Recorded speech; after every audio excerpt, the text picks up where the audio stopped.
అసామాన్యం, అప్రతిహతం బోడి రామచంద్ర యాదవ్ జనప్రస్థానం. వ్యాపార సామ్రాజ్యం వదిలి జనాల కష్టాల్లోకి బోడే ప్రయాణం. బీసీల కోసం అలుపెరగని గలం. తెలుగు నేలపై ఓ ప్రత్యామ్నాయ రాజకీయ వేదికను తయారు చేసిన ఆయన ప్రయత్నం. రాజకీయం అంటే కోట్లు సంపాదించడం కాదు, ఉన్న కోట్లను వదులుకొని ప్రాణాలను పనంగా పెట్టి జనాల కోసం నిలబడటం. దానికి నిలువెత్తు నిదర్శనం బీసీవై పార్టీ అధినేత బోడి రామచంద్ర యాదవ్. విజయవంతమైన పారిశ్రామికవేత్తగా ఉన్నత స్థాయిలో ఉన్న వ్యక్తి ఆయన. హాయిగా ఏసీ గదిలో కూర్చొని వ్యాపారాలు చేసుకోవచ్చు. కానీ తన సొంత గడ్డపై, తన సామాజిక వర్గంపై, అణగారిన వర్గాలపై జరుగుతున్న అవమానాలు చూసి బోడి రామచంద్ర యాదవ్ రక్తం మరిగింది.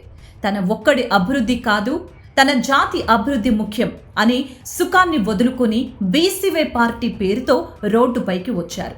ఈ ప్రయాణంలో అవమానాలు, కేసులు, దాడులు, విమర్శలు, నిర్బంధాలు ఎదుర్కొన్నారు. కానీ వెనకడుగు మాత్రం వెయ్యలేదు. బోడి రామచంద్ర యాదవ్ ప్రయాణం పూలబాట కాదు, ముళ్లబాట. ఒక ప్రత్యామ్నాయ రాజకీయ పార్టీగా పాలకుల అరాచకాలను ప్రశ్నించినందుకు పుంగనూరులో దాడులు చేశారు.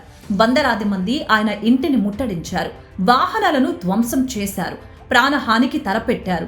సామాన్యుడైతే భయపడి ఇంట్లో కూర్చునేవాడు. కానీ రామచంద్ర యాదవ్ ఆ దాడులకి ఎదురొడ్డి నిలబడ్డారు.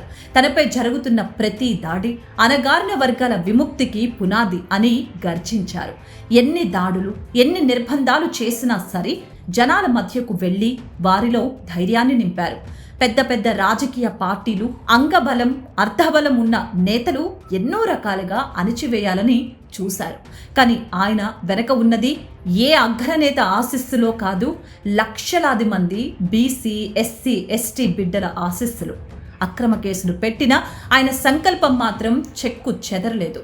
తన సొంత డబ్బును పార్టీ కోసం, ప్రజల సమస్యల పరిష్కారం కోసం ఖర్చు చేస్తూ ఒక మిషనరీలాగా పనిచేస్తున్నారు. తనకు పదవి ముఖ్యం కాదు, తన ప్రజల ఆత్మ గౌరవం ముఖ్యం అనే ఆయన నిజాయితీ ఈరోజు బీసీవై పార్టీని ఒక ప్రభంజనంలో మార్చింది.